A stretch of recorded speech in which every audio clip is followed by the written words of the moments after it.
Assalamualaikum warahmatullahi wabarakatuh. Alhamdulillahi rabbil alamin. Salatu wassalamu ala asrafil anbiya'i wal mursalin wa ala alihi wa sahbihi ajma'in. Asyhadu an la ilaha illallah wahdahu la syarika lah. أشهد أن محمدا عبده ورسوله لا نبي بعده. اللهم صل وسلم على نبينا محمد صلى الله عليه وسلم وعلى آله وصحبه ومن تبعهم بإحسان إلى يوم الدين. أما بعد، أيها الحاضرون والحاضرات, Bapak Ibu jamaah salat maghrib yang dimuliakan Allah, alhamdulillah kita bersyukur kepada Allah. Kita masih diberikan kesempatan oleh Allah Subhanahu wa taala melaksanakan kewajiban kita sebagai hamba Allah dengan salat maghrib kita berjamaah. Walaupun cuaca sedikit kurang mendukung, tapi kita tetap bersemangat untuk hadir melaksanakan salat maghrib kita dengan berjamaah. Kalau ibadah-ibadah sunnah itu sesungguhnya semakin besar tantangan saat kita melakukannya, maka akan semakin besar keutamaannya di sisi Allah. Ya, kalau masih mungkin untuk dilaksanakan, contoh salat berjamaah ke masjid, semakin besar tantangan kita di perjalanan, maka semakin besar pahalanya. Selama itu masih mungkin untuk dilakukan. Ya, tapi kalau sudah tidak mungkin dilakukan, ya tentu ada rukhsah dari Allah Subhanahu wa taala. Maka kalau hanya hujan-hujan gerimis sedikit, insyaallah ini bukanlah tantangan yang berat. Betul ya Pak? Masya Allah. Tetap semangat kita melaksanakan ibadah-ibadah fardu kita dengan sholat berjamaah.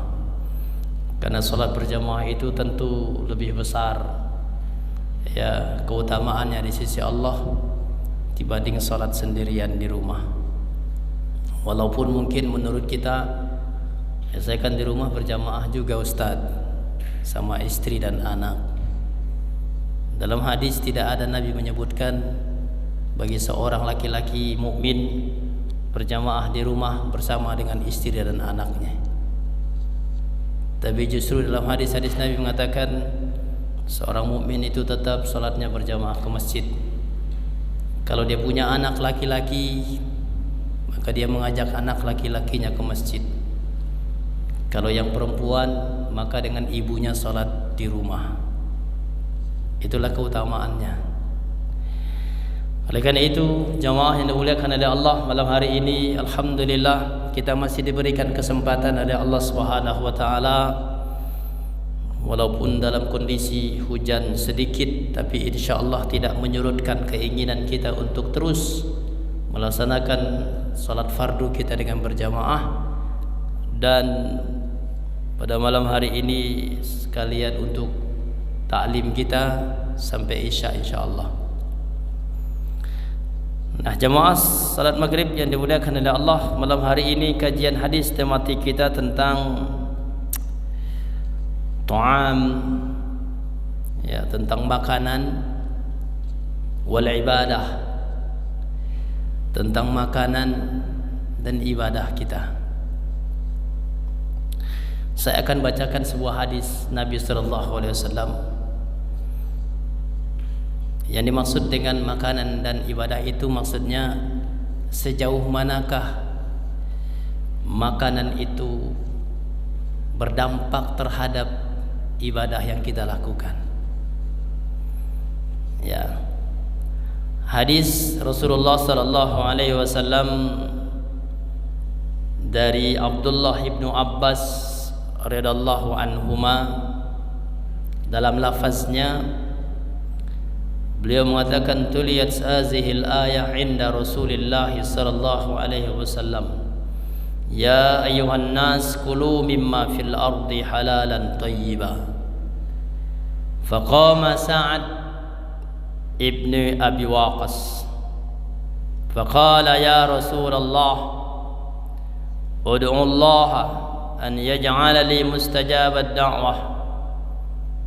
فقال رسول الله صلى الله عليه وسلم يا سعد أطب مطعمك تكن مستجاب الدعوة والذي نفس محمد بيده إن العبد ليقذف باللقمة الحرام في جوفه فلا يقبل منه عمل 40 يوما وأيما عبد نبت لحمه من السحت والربا فالنار أولى به.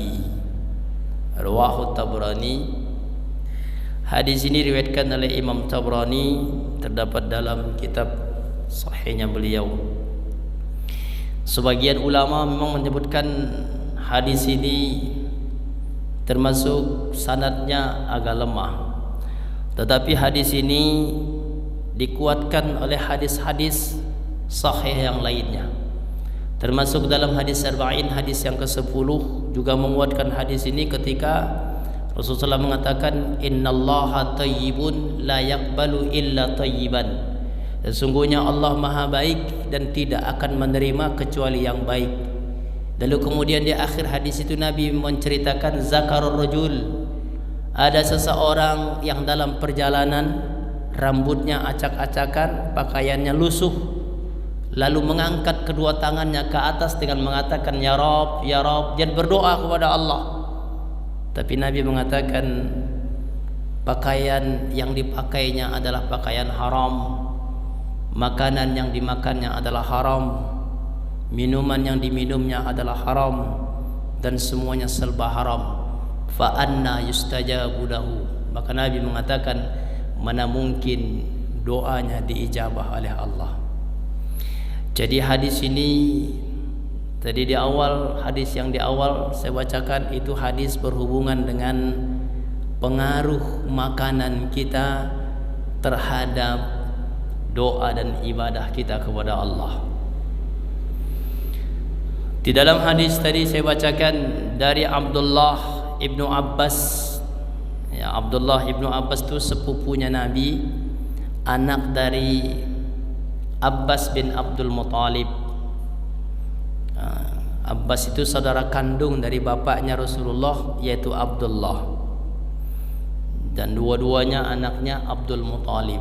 Jadi ini sepupuannya Nabi. Tetapi Abdullah bin Abbas ini seorang sahabat yang sangat cerdas, dekat dengan Nabi, dan pernah didoakan oleh Rasulullah SAW, Allahumma alimhu, ya Allah ajarilah anak ini. Waktu itu dia masih anak-anak, didoakan oleh Nabi, ajarilah anak ini atau fakihkan ia dalam masalah agamanya, dan ajarkanlah ia tentang takwil atau tafsir Al-Quran. Jadi di kalangan sahabat Abdullah bin Abbas ini disebut dengan turjumatul Quran, seorang sahabat yang sangat cerdas, yang sangat mumpuni dalam menafsirkan Al-Quran. Itulah Abdullah bin Abbas, ahli tafsir di kalangan sahabat. Yang paling ahli ya Abdullah bin Abbas radhiyallahu anhuma. Maka hadis ini dari beliau mengatakan tuliyat hazihil ayah inda Rasulillah sallallahu alaihi wasallam. Suatu ketika ayat yang tadi saya bacakan itu dibacakan di sisi Rasulullah SAW. Jadi ketika dibacakan ayat itu di dekat Nabi sallallahu alaihi wasallam, dan ketika itu sahabat yang lain juga ada di situ. Apa ayatnya? Ya ayyuhan nas kulu mimma razaqakumullahu halalan tayyiba. Itu terdapat dalam surat Al-Baqarah. Wala tattabi'u khutuwatis syaitan innahu lakum aduwwum mubin. Itu ayatnya. Ketika dibacakan ayat itu di dekat Nabi, lalu sahabat yang lain juga ada di situ, tiba-tiba seorang sahabat namanya Sa'ad bin Abi Waqqas, dia berdiri dari tempat duduknya dan dia mengatakan kepada Nabi, "Ya Rasulullah," wahai Rasulullah, kata Sa'ad bin Abi Waqqas, "Ud'ullah an yaj'alani mustajabad da'wah." Wahai Rasulullah, kata Sa'ad bin Abi Waqqas, tolong doakan aku kepada Allah agar doaku diijabah oleh Allah, atau agar ibadahku diterima oleh Allah. Tapi ketika itu Nabi tidak langsung mendoakan Sa'ad bin Abi Waqqas. Tidak langsung Nabi mengatakan, "Ya Allah, terimalah atau ijabahlah doanya Sa'ad, terimalah ibadahnya Sa'ad." Tidak. Tapi ketika itu justru Rasulullah SAW mengatakan, "Ya Sa'ad, wahai Sa'ad," kata Nabi, "atib mat'amaka." Wahai Sa'ad, kata Nabi, perbaikilah makananmu. Perbaiki makananmu. Lalu apa kata Nabi SAW? Takun mustajabad da'wah. Perbaiki makananmu, maka doamu akan diijabah oleh Allah. Ibadahmu akan diterima. Kalau makanannya baik, maka doanya diijabah dan ibadahnya diterima oleh Allah. Dari ketika itu Rasulullah mengatakan, "Walladzi nafsu Muhammad biyadihi." Nabi bersumpah, demi jiwa Muhammad yang ada di tangannya. Maksudnya di tangan Allah. Artinya ini kalimat seakan-akan demi Allah gitu. Kata Nabi SAW, "Innal 'abda liyaghzifa bi luqmatil haram fi jawfihi lam fala yaqbal minhu amala 40 yawman."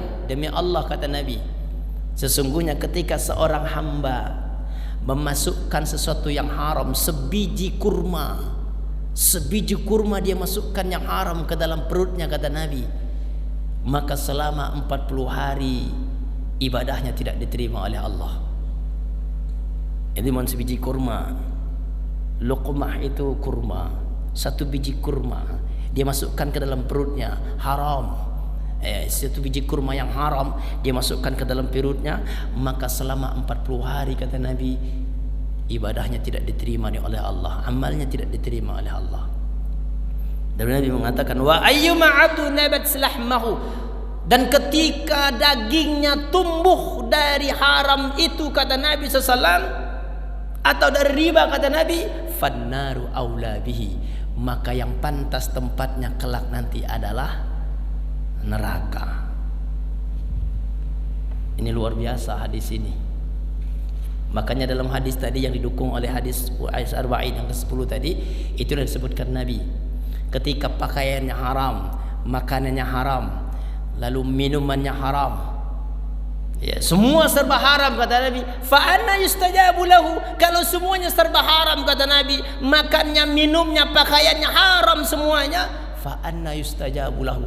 Mana mungkin doanya diijabah oleh Allah, mana mungkin ibadahnya diterima oleh Allah. Begitulah maksudnya. Ini kita hati-hati nih dengan makanan kita. Maka dalam surah Abasa itu Allah mengatakan, falyanzuril insanu ila ta'ami. Maka hendaklah manusia itu, kata Allah, memperhatikan apa yang diperhatikannya, makanannya. Ini perintah Allah. Falyanzuril insanu ila ta'ami. Maka hendaklah manusia itu, kata Allah, perhatikan makanannya, memperhatikan makanannya, lihat apa yang dimakannya, atau harus dia memperhatikan betul tentang makanan dia. Itulah sebabnya dalam ayat yang dibacakan hadis ini, ya ayuhan nas kulu mimma razaqakumullahu halalan thayyibah. Maka kalau kita bicara makanan dalam Islam, syaratnya ada dua, ya. Syurutut ta'am, syarat makan itu ada dua, yaitu halal baik, halalan thayyiban. Hanya itu aja syaratnya makan dalam Islam, ya, halal baik. Dan itulah yang harus kita perhatikan dari setiap kali kita makan dan minum itu. Itulah yang harus kita perhatikan. Halal, baik. Tidak hanya bisa halal tapi tidak baik, nggak bagus. Tapi atau sebaliknya, baik tapi nggak halal. Nauzubillah. Apa pengaruhnya terhadap ibadah kita kalau makanan itu haram? Nabi sudah sebutkan. Saya ingin bacakan nasihat Nabi kepada Ali bin Abi Thalib radhiyallahu anhu. Saya bacakan terjemahannya. Di akhir-akhir hidupnya Rasulullah SAW itu, Nabi banyak berwasiat kepada Ali bin Abi Thalib sebagai menantunya Rasulullah SAW. Banyak hal yang disampaikan kepada Ali oleh Rasulullah SAW. Wasiat Nabi kepada Ali, di antaranya ucapan Nabi ketika itu. Apa kata Nabi SAW? Terjemahannya saya baca.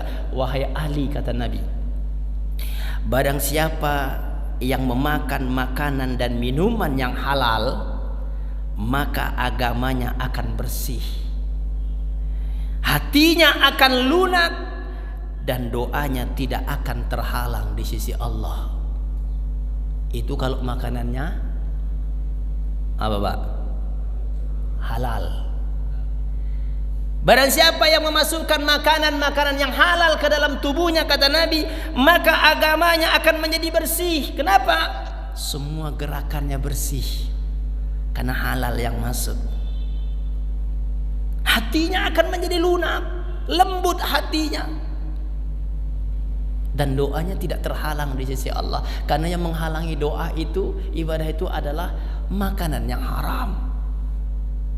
Saya teringat kisah Ibrahim bin Adam, jemaah yang dimuliakan oleh Allah. Seorang ulama tasawuf, seorang ulama sufi luar biasa kebersihan jiwanya, Ibrahim bin Adam. Nanti kalau dibuka dalam kitab-kitab biografi tentang ulama-ulama dulu, itu di antara mereka ulama-ulama sufi itu yang membersihkan jiwa mereka, kebersihan jiwanya luar biasa, termasuk Ibrahim bin Adam. Itu ulama dulu, Rabiatul Adawiyah. Itu ulama-ulama sufi yang kebersihan jiwa mereka luar biasa. Kisah Ibrahim bin Adam.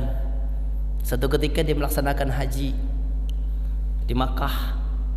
Selesai dia melaksanakan haji, kemudian ingin melakukan perjalanan ke Masjidil Aqsa, dan itu sudah biasa dilakukan oleh dia setiap tahun. Begitu selesai melaksanakan haji, dia akan berangkat menuju Masjidil Aqsa dan dia akan iktikaf di Masjidil Aqsa. Itu selalu dilakukan oleh Ibrahim bin Adam. Dan ini orang luar biasa kebersihan jiwanya. Setelah dia melaksanakan haji, lalu akan melakukan perjalanan menuju Masjidil Aqsa. Ketika itu belum ada pesawat, dia berjalan kaki pakai kendaraan onta dari Makkah Masjidil Aqsa. Dia belilah sebagai bekalnya ketika itu, dia beli sekilo kurma di dekat Masjidil Haram yang ketika itu sedang ada yang berjualan di situ. Dia beli sekilo kurma di situ. Lalu kemudian saat sudah dibungkus kurma itu oleh pedagangnya dan dia sudah bayar, lalu dibungkus, lalu ketika dia akan pergi membawa sekilo kurma itu, dia melihat di bawah timbangan itu ada sebutir kurma. Ibrahim bin Adam melihat setelah dibungkus nih, udah ditimbang terus dibungkus dibayar, di bawah timbangan itu dia melihat ada sebutir kurma. Lalu apa yang terjadi? Dalam perasaan dia, ini kayaknya punya saya nih. Begitu ditimbang tadi kayaknya jatuh. Kalau habis ditimbang jatuh, itu miliknya siapa, Pak? Hah? Milik yang beli. Karena udah ditimbang. Mau dibungkus jatuh, udah dibayar. Itu perasaannya Ibrahim bin Adam, ini kayaknya punya saya nih. Tadi mau nimbang kayaknya jatuh. Diambil sama dia dan dimakan sebutir kurma itu. Lalu setelah itu, habis itu dia melakukan perjalanan. Ibrahim bin Adam ini karena terkenal kebersihan jiwanya, kesucian jiwanya, di Masjidil Aqsa ada sebuah mihrab di situ. Dia sudah siapkan, setiap kali dia ke sana selalu itikaf di situ. Karena kebersihan jiwa yang dimiliki olehnya, memang dia memiliki karamah. Apa itu ketika itu? Dia mendengarkan orang bercakap-cakap. Setelah dia itikaf di situ, sudah 3 bulan kan perjalanannya, 3 bulan berjalan menuju Masjidil Aqsa itu, sampainya 3 bulan. Ya, sampai situ dia itikaf situ. sambil dia berzikir kepada Allah, antara dia dengar atau tidak, tapi ada orang yang bercakap, 2 orang di belakangnya. Apa kata yang satu? Kata yang satu, inilah hamba Allah Ibrahim bin Adam, doanya selalu diijabah oleh Allah dan amalnya diterima. Kata yang satu. Tapi yang satu lagi ngomong apa katanya? Itu dulu, sekarang doanya sudah ditolak oleh Allah. Ketika itu apa yang terbayang oleh Ibrahim bin Adam? Dia tuh nggak mau tahu siapa yang bicara di belakangnya, nggak mau tahu dia, dan dia tidak mengusut siapa itu yang bicara di belakangnya. Tapi dia hanya teringat terhadap satu butir kurma yang dimakan olehnya. Apa dalam hatinya? Jangan-jangan sebutir kurma yang saya ambil itulah yang membuat doa saya ditolak oleh Allah. Dia kemas barangnya, Pak. Dia balik ke Makkah. Dia cari itu pedagang kurma yang dulu pernah dia beli 1 kilo kurma di situ. Dia ingin 1 butir itu dihalalkan oleh pedagang itu, karena dia rasa itulah yang membuat doanya ditolak. Dia cari itu 3 bulan lagi perjalanannya sampai di Makkah. Sampai di tempat pedagang yang dia beli 1 kilo itu, apa yang terjadi? Dia melihat yang dagang itu sudah ganti orang. Dia bingung tuh, kaget dia, ini sudah ganti orang. Akhirnya ditanya, karena yang sekarang yang jualan anak muda. Dia tanya kepada anak muda, wahai anak muda, mana bapak yang dulu jualan kurma di sini? Apa kata anak muda? Dijawab, bapak itu sebulan yang lalu sudah meninggal. Kaget dia. Bagaimana caranya dia minta dihalalkan 1 kurma itu, cuma 1 butir kurma. Dia sudah meninggal. Kaget dia. Akhirnya apa yang terjadi? Lalu ditanya kepada anak muda itu, lalu engkau siapa? Kata dia, saya anaknya. Kata dia, Abi Ibrahim Adam, alhamdulillah kalau begitu. Lalu ditanya, emang ada apa, Pak? Kata dia, dulu 6 bulan yang lalu saya pernah beli kurma di sini 1 kilo. Lalu di bawah timbangan itu saya ambil 1 buah kurma, 1 butir kurma. Saya rasa itu punya saya. Ternyata bukan milik saya, tapi milik bapakmu. Maka aku minta kepadamu supaya 1 butir kurma itu dihalalkan untukku. Ini pedagang nggak begitu aja menerima. Oh iya Pak, nggak apa-apa. Kalau saya sih nggak masalah Pak. Cuman saya ini punya saudara 10 orang. Jadi kita 11 orang bersaudara. Jadi semuanya tuh ahli waris semua. Jadi bapak kalau minta dihalalkan 1 butir itu, ya datangi semuanya supaya mereka menghalalkan, karena mereka juga ahli warisnya. Apa kata Ibrahim bin Adam? Saya minta alamatnya, saya akan datangi mereka. Dalam kisah itu diceritakan Ibrahim bin Adam ingin meminta dihalalkan 1 kurma itu. Semua saudaranya didatangi satu-satu oleh Ibrahim bin Adam, karena saking takutnya hanya sebutir kurma yang haram masuk ke dalam perutnya. Bayangkan, baru sebutir doang, ya, doanya udah ditolak oleh Allah, ibadah nggak terima. Gimana kalau 1 kontainer uang? Betul nggak Pak? 1 kontainer tuh uang berapa miliar tuh? Pokoknya banyak lah. Bagaimana kalau seandainya uang yang miliaran itu kita ambil dengan cara yang haram? Nauzubillah. Maka Nabi mengatakan fa'anna yustajabu lahu. Kita lebih ngeri lagi Pak. Tapi ini apa ya, saya sampaikan saja. Ada hadis Nabi lebih ngeri lagi. Hadis ini hadis sanadnya hasan. Ketika saat orang yang berangkat haji itu dari uang haram. Pertama Nabi ceritakan orang yang berangkat itu orang yang membawa uang halal. Ketika diucapkan labbaik Allahumma labbaik, maka Allah menjawab salamnya, hajimu diterima oleh Allah, kemudian dilancarkan segala macam, dijabah oleh Allah, karena dia berangkat haji dengan uang yang halal. Tapi begitu orang yang kedua, kata Nabi, datang dengan membawa uang yang haram berangkat hajinya, ketika diucapkan labbaik Allah, apa kata jawaban Allah? Tidak ada undangan bagimu untuk berangkat haji. Kenapa? Karena uang kau bawa itu bukan uang yang haram, bukan yang halal. Nauzubillah. Memang agak serem memang. Masalah apa? Makanan.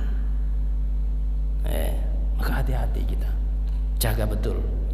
Maka ketika itu Ali bin Abi Thalib diberikan nasihat oleh Nabi SAW, disampaikan wasiat oleh Nabi SAW. Pertama itu yang Nabi sampaikan kepada Ali. Kemudian Nabi mengatakan, wahai Ali, barang siapa yang memakan syubhat, kalau yang halal tadi jelas agamanya bersih, hatinya menjadi lunak, doanya akan diijabah oleh Allah. Itu kalau yang makan yang halal. Apabila atau barang siapa yang memakan makanan yang syubhat. Syubhat tahu nggak Pak syubhat? Apa tuh syubhat? Syubhat tuh nggak jelas statusnya. Haram bukan, halal enggak.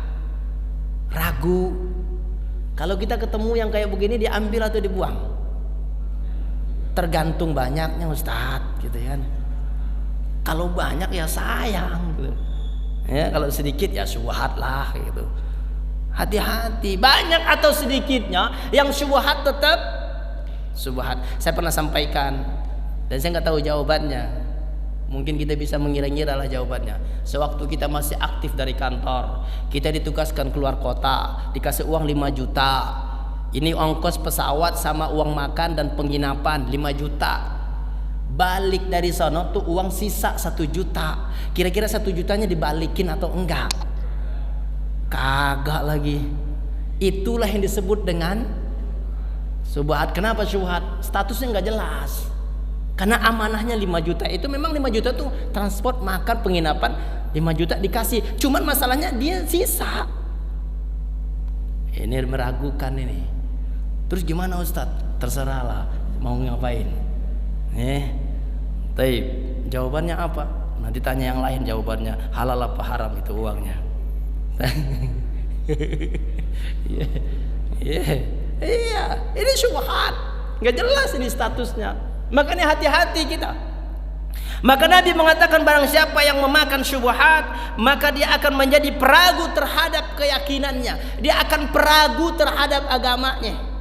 Peragu itu maksudnya nggak yakin dengan agamanya dia, suka ragu-ragu dia kalau dia makanan syubhat. Terus apa lagi? Dan hatinya akan menjadi gelap dari petunjuk Allah. Itu baru yang syubhat loh. Itu baru yang syubhat tuh. Kalau makanan yang syubhat kita masukkan dalam perut kita, membuat ini pikiran kita akan ragu terhadap agama kita sendiri, dan hati akan menjadi gelap dari petunjuk Allah. Syubhat. Dan ini banyak hal bisa terjadi dalam kehidupan kita. Dalam masalah bisnis dagang kita bisa terjadi uang-uang syubhat yang seperti itu. Maka Islam itu kan harus jelas. Karena Islam itu semuanya, di dalam Islam itu yang menjadi pokok itu adalah ucapan. Jamaah yang dimuliakan oleh Allah, ucapan. Itulah semuanya yang merubah semuanya dalam Islam itu adalah ucapan. Maka hati-hati. Maka ketika ada orang mengatakan, gimana Ustaz hukumnya kalau kita mengucapkan selamat Natal? Kan cuman kita ucapan doang, hatinya kan enggak. Betul tidak Pak? Boleh atau tidak? Ini serius sih saya nih.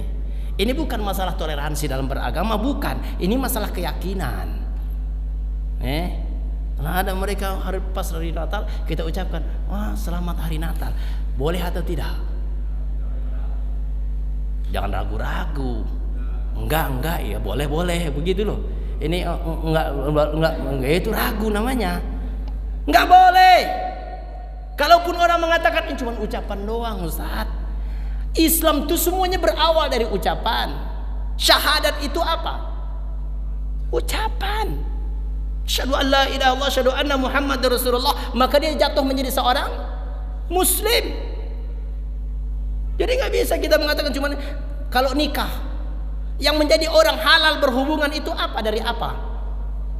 Ucapan. Saya terima nikahnya dan kawinnya. Itu ucapan. Sehingga membuat mereka menjadi halal. Jadi hati-hati dengan ucapan. Jangan kita mengatakan cuma ucapan doang Ustaz. Hati-hati. Kalau kita mengucapkan itu, berarti kita meyakini bahwa Isya itu adalah Tuhan. Dan Allah mengatakan, laqad kafara alladziina qalu innallaha huwal masih ibnu Maryam. Maka kafirlah orang yang mengatakan kalau Isa itu adalah Tuhan atau anaknya Allah. Kafir kata Allah. Hati-hati. Walaupun saudara sendiri Ustaz, walaupun saudara sendiri, karena kita sudah beda akidah, pahamkan saja kepada mereka, agama saya melarang untuk mengucapkan ini. Dia juga nggak bakal mau. Kalau begitu kita tukeran aja, saya ngucapin itu, situ ngucapin syahadat, mau nggak? Begitu. Nah, kita kafir, dia jadi muslim. Nah, gitu.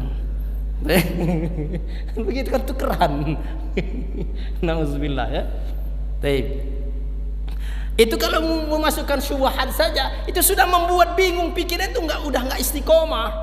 Hati akan menjadi gelap. Apalagi kata Nabi, wahai Ali, barang siapa yang memasukkan makanan yang haram ke dalam perutnya, kata Nabi SAW, maka hatinya akan menjadi mati. Agama dan keyakinannya semakin melemah, dan Allah menghalangi doanya, dan malas akan dia beribadah kepada Allah. Inilah pengaruhnya. Makanya saya katakan makanan itu nggak mudah. Makanan itu pengaruhnya terhadap ibadah, membuat ibadah kita menjadi berat. Kenapa? Hatinya akan tertutup. Gara-gara apa? Makanannya tidak halal. Maka hati-hati.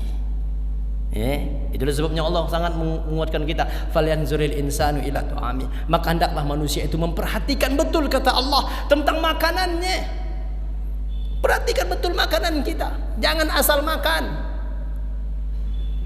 Makanya hadis ini menyebutkan seperti itu. Ketika Sa'ad mengatakan, ya Rasulullah, doakan aku kepada Allah agar doaku diijabah oleh Allah. Nabi tidak mendoakan dia, tapi Nabi katakan kepada Sa'ad, atib mat'amaka, perbaiki makananmu wahai Sa'ad, maka doamu diijabah oleh Allah, ibadahmu diterima oleh Allah. Tergantung makananmu. Terus bagaimana kalau seandainya dulu Ustaz saya pernah makan yang haram? Bertobatlah kepada Allah. Berbanyak ibadah kepada Allah, bertaubat kepada Allah, tinggalkan perbuatan itu. Jangan lagi mau untuk membuat atau melakukan memakan makanan. Jangankan yang haram, yang syubhat saja tinggalkan. Itu aman. Maka dari hadis ini, maka status makanan itu Bapak Ibu yang dimudahkan oleh Allah. Saya dapatkan bahasa Inggrisnya begini tentang makan ini. You are what you eat. Apa itu artinya? Saya juga tadinya nggak tahu artinya tuh, nggak bisa bahasa Inggris saya juga. You are what you eat. Kamu adalah apa yang kamu makan. Maksudnya apa? Makananmu itu merubah karaktermu, merubah dirimu, merubah perilakumu. Dari apa? Dari makananmu. Kalau kamu makanan yang halal, maka engkau akan menjadi orang yang baik akhlaknya. Tapi kalau engkau makan yang haram, akhlakmu juga berubah. Gitu loh maksudnya. Ternyata orang Inggris juga mengenal tentang makanan ini. Makanya tuh ada seorang ulama dulu, kalau Bapak pernah dengar namanya Muhammad Abduh, pemikir Islam luar biasa itu. Muhammad Abduh itu. Dia datang ke Perancis. Bertemu dengan mahasiswa-mahasiswa di Perancis. Ketika itu mahasiswa-mahasiswa Perancis bertanya kepada Muhammad Abduh, Syekh Muhammad Abduh, Dr. Muhammad Abduh ketika itu, apa yang mereka tanyakan? Kenapa Islam itu melarang makan babi? Melarang makan daging babi? Maka jawabannya kan karena babi itu hewan yang sangat kotor. Ya kan? Babi itu kotor banget, Pak. Makannya sampah, kotoran, itu makanan babi. Dan menghasilkan cacing pita, segala macam, kotor. Tapi akhirnya mahasiswa itu mengatakan kepada Syekh Muhammad Abduh, tapi kan sekarang sudah canggih. Makanan babi sekarang bukan lagi kotoran, bukan lagi sampah, tapi sudah dijaga, steril makanannya. Dan babinya juga tidak lagi makan yang kotor. Betul tidak, Pak? Ya kan, kalau babi sekarang kan sudah diternakin. Gak ada lagi babi sekarang, kecuali kalau babi hutan. Kalau babi yang diternak-ternak itu kan gak ada lagi yang makan sampah, makan kotoran, gak ada. Makannya steril. Bagaimana dengan itu? Kata mereka, pertanyaan mereka kepada Syekh Muhammad Abduh. Apa kata Syekh Muhammad Abduh? Pertama, Allah sudah jelas melarang kita apapun bentuknya, yang namanya babi adalah haram. Hurrimat alaikumul maitatu waddam walahmul khinzir. Diharamkan kepadamu bangkai, darah dan daging babi, kata Allah dalam surah Al-Maidah ayat 3. Itu pertama. Kedua, ketika itu Muhammad Abduh minta kepada mahasiswa ini, datangkan kepadaku 3 ekor ayam dan 3 ekor babi. Dia bikin apa istilahnya tuh kalau begitu? Bikin apa? Ya penelitian lah begitu. 3 ekor ayam, 3 ekor babi. 3 ekor ayam tuh 2 ekor jantan, 1 betina. Babi juga begitu, 2 ekor jantan, 1 betina. Datangkan kepada aku, kata Muhammad Abduh. Dicari oleh mereka 3 ekor ayam, 2 jantan, 1 betina. Begitu diberikan kepada Muhammad Abduh, lalu beliau masukkan itu 3 ekor ayam itu ke dalam 1 kandang. Jantan 2, betina 1. 1 kandang. Apa yang terjadi dalam kandang itu? Jantan dengan jantan saling berantem. Kenapa dia berantem? Memperebutkan yang betina. Betul tidak, Pak? Oh, ini serius ini. Ya, serius ini. Berantem dia, memperebutkan betina. Tapi anehnya setelah itu dikeluarkan, babi dimasukin, jantan 2, betina 1. Dimasukin babi situ, apa yang terjadi? Kagak ada yang berantem. Adem ayem. Itu Muhammad Abduh mengatakan, lihat bagaimana perilakunya babi. Apa itu? Babi itu tidak pernah ada rasa cemburu dari hatinya. Walaupun istrinya diganggu orang, istrinya dipertontonkan kepada orang, tapi dia tidak pernah ada cemburu. Itu namanya babi, sifatnya begitu. Makanya Allah larang orang yang memakan haram kayak begitu. Itu sama dengan orang gak punya lagi rasa cemburu kepada istrinya, anak perempuannya. Nauzubillah tuh. Makanya Muhammad Abduh mengatakan, itulah sebabnya Allah melarang makan daging babi. Babi itu nggak punya rasa cemburu, bahkan dibantuin temennya. Ada kan, Pak? Ada nggak sekarang suami yang mengeksploitasi istrinya? Nauzubillah. Ada nggak orang tua sekarang melihat anak perempuannya pergi dengan laki-laki lain, marahkah bapaknya? Ada bapak yang tidak marah, nggak cemburu dia. Dia biarkan anak perempuannya pergi dengan laki-laki lain, pada statusnya belum jelas ada atau tidak. Itu masalahnya. Maka hati-hati. Ustaz, ya.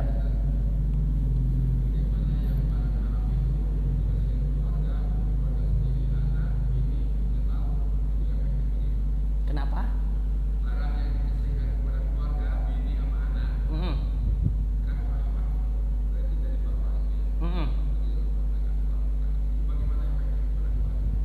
Sama. Sampai Nabi mengatakan, ketika engkau berikan makan yang haram kepada anak istrimu, maka darah yang mengalir dalam tubuh mereka adalah darah-darah haram.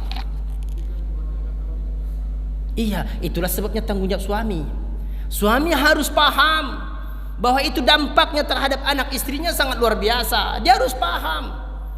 Dan memang dosanya kepada dia, tapi pengaruh terhadap mereka apa? Darah yang mengalir dalam tubuh mereka itu adalah haram.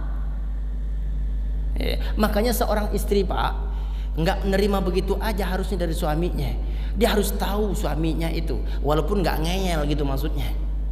Nah, kalau istri sekarang kan nggak ada, banyak datang uang dari suaminya nggak pernah nanya, ini dari mana, Pak? Justru dia bilang, besok kalau bisa lebih banyak lagi ya, Pak. Begitu katanya. Dia nggak tahu itu dari mana tuh uang. Dulu, Pak, saya sampaikan bagaimana istri para sahabat ketika saat suaminya berangkat mencari nafkah, apa yang dia pesankan kepada suaminya? Wahai suamiku, aku istrimu dan anak-anakmu, kami lebih baik tidak makan 3 hari 3 malam daripada engkau pulang ke rumah dengan membawa yang haram. Kami lebih kuat untuk tidak makan dan minum 3 hari 3 malam daripada kami akan dibakar oleh api neraka. Itu dulu pesan istri kalau suaminya mencari nafkah. Kalau sekarang mah nggak begitu, Pak. Itu sebelah beli rumah lagi tuh. Ini kita masih begini-gini aja, nyari uang yang banyak dong. Nih, bahaya itu. Dan itu suami saking cintanya sama istrinya, nggak mikir, yang penting keinginan istrinya terpenuhi. Nah, istri yang kayak begitulah yang dilaknat oleh Nabi. Istri yang banyak tuntutan kepada suaminya dilaknat oleh Nabi SAW. Karena suami itu kadang-kadang saking cintanya kepada istrinya, dia tidak mikirin lagi ini dari mana dapatnya, yang penting keinginan suaminya dapat. Tuh. Makanya karena itu tanggung jawab suami ini, hati-hati. Baik. Nah, makananmu itu akan merubah karaktermu. Ini luar biasa ini. Dari makanan kita itu merubah sikap kita, perilaku kita, bahkan ibadah kita. Itulah pentingnya kita memperhatikan makanan. Maka dalam Islam, makanan itu ada dua. Halal, tayyib. Halal sebagaimana perintah Allah Subhanahu wa taala mengatakan, "Wa kulu mimma razaqakumullahu halalan thayyiba wattaqullaha alladzi antum bihi mu'minun." Kata Allah, makanlah oleh kalian yang halal dan baik apa yang telah kami rezekikan kepada kalian, kata Allah. Maka syarat yang pertama makanan kita perhatikan. Pertama adalah halal dulu. Jangan pernah memakan makanan yang haram. Halal itu bagaimana? Maksudnya dua hal. Pertama, zatnya. Zatnya halal. Apa tuh maksudnya? Contoh roti. Roti itu zatnya halal nggak? Terbuatnya dari apa? Gitu maksudnya. Ada nggak di situ minyak babinya, daging babinya, atau segala yang haram masuk situ? Ada nggak? Disinilah pentingnya bagian fatwa Majelis Ulama yang untuk melihat tuh makanan ini ada kandungan haramnya atau enggak. Dulu tuh MUI langsung, sekarang sudah ada lembaganya sendiri. Lama-lama mau dihabisin juga kayaknya. MUI-nya juga mau dibubarin. Kalau itu wacana sih sebenarnya, tapi nggak tahu juga siapa yang ngomong. Tapi begitu katanya. Kalau sempat MUI nggak ada, lalu pemeriksaan makanan itu tidak ada, nauzubillah, maka kita akan makan yang nggak jelas statusnya. Betul tidak Pak? Makanya kalau beli makanan Pak, yang produk-produk luar negeri atau mana, lihat dulu ada level halalnya nggak. Itu bagian dari ikhtiar kita. Kalau ternyata ada level halalnya, tapi ternyata masih ada zat yang haram di dalamnya, kita sudah terbebas. Kenapa? Kita sudah ikhtiar. Kita sudah melihat ada level halalnya. Dan itu dari MUI. Tapi dari MUI ya, level halalnya dari MUI. Bukan yang tulisan halal begitu, ada juga. Tulis doang halal begitu, ada. Itu bukan dari MUI. Halal. Itu bagian dari ikhtiar kita, jaga dari makanan. Ini zatnya harus benar nih. Ini roti ini terbuat dari apa? Tidak hanya roti, termasuk odol Pak. Odol, hati-hati. Kadang-kadang odol itu juga memakai minyak. Kandungan minyaknya itu ada minyak babinya. Ya pokoknya perhatikan saja nanti apa istilahnya tuh yang labelnya, kemudian zat-zat yang terkandung dalam makanan itu kan ada tulisan biasanya, tepung apa, gula dan sebagainya, dan itu kan ada petunjuknya tuh. Nah itu kita perhatikan. Kayak ini bagian dari makanan. Itulah yang dimaksud oleh Allah dalam ayat itu. Kamu perhatikan, falyanzuril insanu ila ta'ami. Hendaklah manusia itu memperhatikan betul tentang makanannya. Perhatikan. Jangan asal comot, asal makan. Hati-hati. Ini bagian dari makanan. Jadi status yang pertama itu dari halal itu lihat zatnya halal atau enggak. Yang kedua, statusnya. Ini halal nih makanan nih. Zatnya halal. Statusnya bagaimana? Status itu maksudnya ini barang ini cara mendapatkannya halal atau tidak. Karena ada juga yang zatnya halal tapi statusnya tidak halal. Ya kayak tadi itu. Beli roti dari uang mencuri, rotinya halal tapi statusnya haram. Kenapa? Karena belinya dari uang yang dicuri. Itu loh maksudnya. Jadi dua-duanya harus sama nih. Halal zatnya, statusnya juga halal. Itulah tadi hadis Nabi, innallaha tayyibun la yaqbalu illa tayyiban. Sesungguhnya Allah Maha baik dan tidak akan menerima kecuali yang baik. Baik itu maksudnya apa? Halal cara mendapatkannya, halal cara menggunakannya. Itulah yang disebut dengan baik dan itulah yang diterima oleh Allah. Gitu. Jadi statusnya lihat tuh barang itu. Jangan kayak sepitung. Sepitung itu kan Ya, dia ngambilin apa Pak Spitung itu? Ngerampokin orang Belanda ya kan? Ngerampokin orang Belanda, lalu uangnya dibagikan kepada fakir miskin. Boleh atau tidak begitu? Hah? Boleh apa enggak?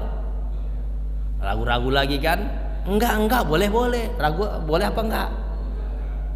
Enggak boleh dalam Islam begitu. Ya, membagikannya benar, tapi mendapatkannya salah. Tapi kita orang kafir, walaupun orang kafir dia, tapi caranya enggak benar. Gitu. Kecuali kalau harta rampasan perang, boleh. Habis perang kita dengan Belanda, dia kabur tunggang langgam, tertinggal hartanya. Nah itu namanya harta rampasan perang. Boleh itu diambil. Nah kalau rumahnya dirampok, orang dia ngapa-ngapain, rumahnya dirampok, ambil hartanya dibagikan. Caranya nggak benar, walaupun penggunaannya benar. Bangun panti asuhan, tapi dari uang hasil zina. Wanita apa namanya? PSK. Ada enggak? Udah nggak ada sekarang Pak ya? Udah nggak ada. Dulu ada Priok, Keramat Tunggak. Tahu juga Ustadz? Tahu saya. Ya tahu lah, masa nggak tahu? Kan terkenal. Pernah ke sana? Ya lihat-lihat aja kan nggak apa-apa. Ya sekarang udah nggak ada, diganti dengan Islamic Center. Luar biasa kan? Nah sekarang akhirnya kemana? Akhirnya ke bawah kolong situ tuh, menyebar. Saya sering ketemu Pak, kalau saya kuliah subuh di arah Bintara sono, saya kan berangkat sebelum subuh naik motor. Itu di bawah kolong Duta Keranji, nggak tahu bencong atau bukan, saya nggak tahu. Tapi saya pernah di stop. Orang di pinggir jalan, cakep banget, pakai rok segini nih. Kalau nggak percaya coba sekali-kali sebelum subuh lewat situ. Saya di stop, tapi dari jauh kan lampu motor doang kelihatannya. Begitu dekat pakai peci, ya Ustadz kata dia. Tapi saya lewat aja. Kalau nggak percaya Bapak coba sekali-kali lewat situ sebelum subuh, tapi kolong situ. Saya ngasih tahu aja.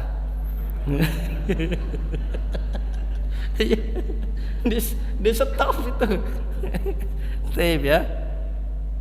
Nah, bagaimana statusnya kalau uang dari apa yang ia lakukan itu, lalu dia membangun panti asuhan, boleh atau tidak?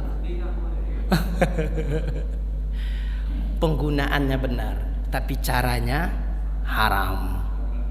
Sama dengan tadi waktu masalah haji, para ulama masih berpendapat orang yang berangkat haji dengan uang korupsi, hajinya sah, tapi dianya dosa. Kenapa? Uangnya tidak halal. Hajinya sah. Itu sebagian ulama berpendapat sah haji. Kenapa? Karena rukunnya berjalan. Itu pun kalau hajinya rukunnya benar gitu semuanya. Hajinya sah, tapi dia dosa. Kenapa? Uangnya nggak benar. Nah itu contohnya. Ya. Oleh karena itu status dari satu barang itu kita harus jelas. Zatnya halal, statusnya juga harus halal. Ya. Apa aja? Termasuk ini ada label halalnya nih. Oh ada ini label halalnya. Boleh diminum. Kecuali kalau kopi yang dibikin sendiri. Taib ya. Jadi yang pertama syarat makan tuh halal. Yang kedua thayyiban. Baik. Ada yang mau bertanya silakan. Ya, Pak Haji.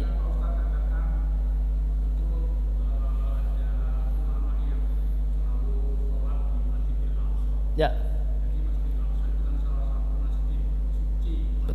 Betul.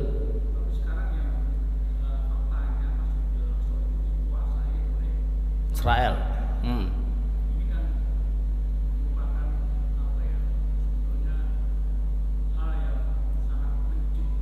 Ya.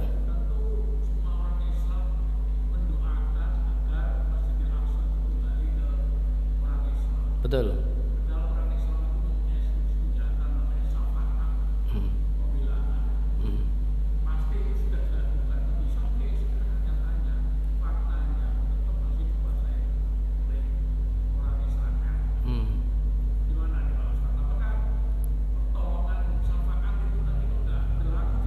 Maksudnya dari Allah gitu. Taib. Baik, jazakallah khair. Jadi Palestina itu adalah bagian dari kita umat Islam. Nabi SAW dalam hadisnya mengatakan bahwa tidak ada rihlah perjalanan yang harus kita lakukan kecuali dalam 3 tempat. Makkah, kemudian Masjid Nabawi, kemudian Masjidil Aqsa. Artinya apa? Bahwa ini 3 ini adalah milik kaum muslimin, bukan hanya mereka yang di sana yang memiliki, tapi kaum muslimin seluruh dunia memiliki itu, punya itu maksudnya, termasuk Masjidil Aqsa.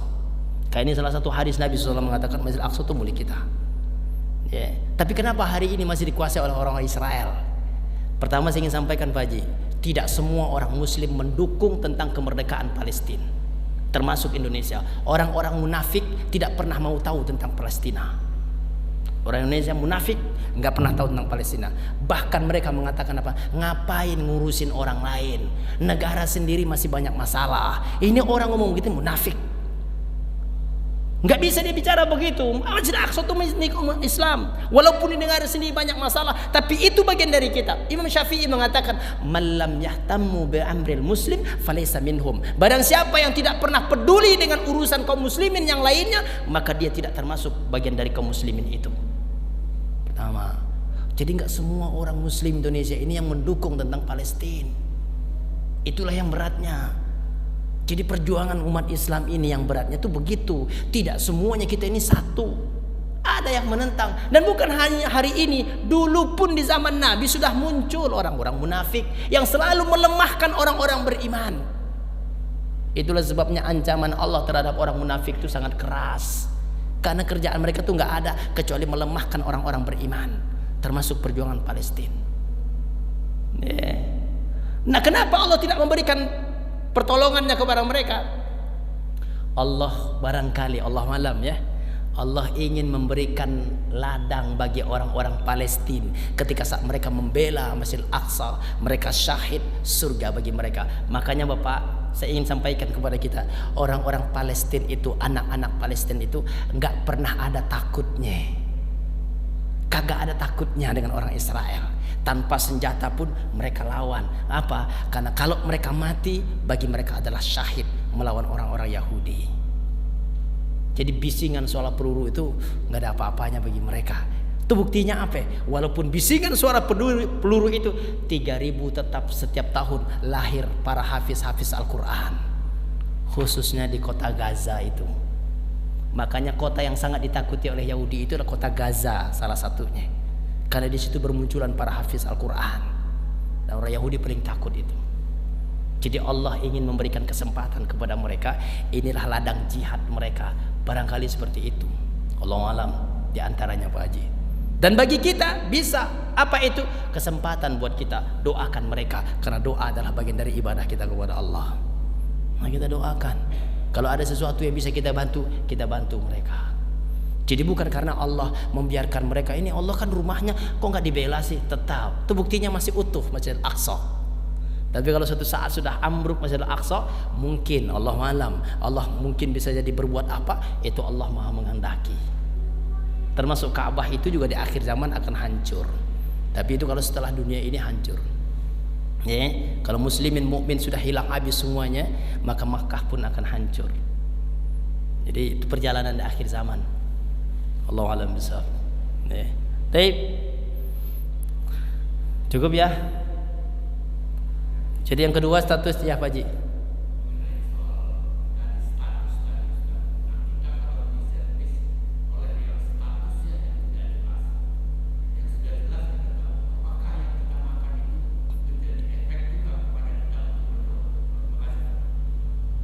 Maksudnya status yang memberi, yang mensuplai, yang memakan, yang memberi makan kita. Oh, baik. Apakah efeknya terhadap yang kita makan itu gimana? Baik, jazakallah khair. Kalau makanan itu haram, ya efeknya ada kepada kita. Kalau makanan itu haram, maka efeknya ada terhadap kita. Tapi kita nggak tahu nih status orang. Umpamanya dia ngasih makanan ke kita, ya kan, tetangga kita, umpamanya dia non muslim, gitulah umpamanya kan, ngasih makanan ke kita. Ini status makanannya bagaimana? Ya kan? Kalau makanan itu dimasak oleh dia dan dia pernah memasak makanan yang haram di tempat makanannya, maka ini menjadi syubhat.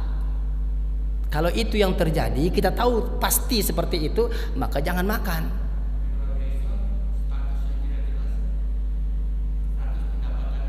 Oh, nggak perlu kita tanya.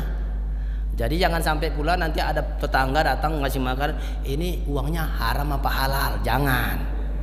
Itu nyakitin tetangga. Bagaimana caranya? Kita berhusnuzon. Ini adalah yang baik. Maka urusannya apakah akan menjadi haram kalaupun itu dari uangnya haram? Tidak. Bacalah basmalah dengan nama Allah. Kita baca, kita makan itu karena ini bukanlah, kita nggak tahu asalnya dari mana. Dan kita juga tidak boleh sebagai adab nggak boleh bertanya kepada dia, kecuali kalau kita tahu ini orang perampok besar. Sudah dikenal di mana-mana. Ini orang pekerjaannya memang rampok. Lalu tiba-tiba ngasih makanan ke kita. Nah ini perlu kita hati-hati. Boleh nggak ditanya? Kalau kondisi begini ya boleh aja. Kenapa? Dia udah dikenal di mana-mana, ngerampok. Jangan-jangan dia hasil rampok dikasih ke kita. Nah, berarti nggak halal. Boleh nggak ditanya? Boleh. Karena semua orang sudah tahu. Tapi kalau tetangga biasa, nggak mesti. Jangan kita tanya, ini dari mana? Halal apa haram nih? Bisa-bisa nanti bawa lagi sama dia. Yang usah sini gue bawa lagi kata dia. Itu menyakiti hati tangga. Artinya apa? Kalau ada yang seperti itu, maka basmalah saja. Baca bismillah, makan makanan itu. Berhusnuzan saja kepada Allah. Selama kita tidak tahu bahwa dia ini orangnya nggak benar, gitu maksudnya. Kalau kita tahu orang nggak benar, ya boleh kita ragu. Allahu a'lam bishawab. Cukup ya? Nanti kita sambung lagi insyaallah. Karena ada kaifiat makan tuh maksudnya apa? Jadi kalau makan yang baik maksudnya halalan thayyiban. Thayyiban itu maksudnya zat makan itu baik dan cara makannya juga harus baik. Saya ingin menyampaikan kepada kita sebenarnya bagaimana sih cara makan dalam Islam, cara minum dalam Islam. Boleh nggak sih kalau kita minum itu nyisa? Gitu loh maksudnya. Ini bagian dari apa? Bagian dari ibadah kepada Allah. Minum air 1 gelas begitu masih nyisa, boleh nggak begitu? Nah ini bagian dari apa yang dilarang oleh Nabi. Nanti kita sambung lagi insyaallah. Allahumma a'lam bishawab. Subhanakallahumma bihamdika asyhadu an la ilaha illa anta astaghfiruka wa atubu ilaik. Assalamualaikum warahmatullahi wabarakatuh.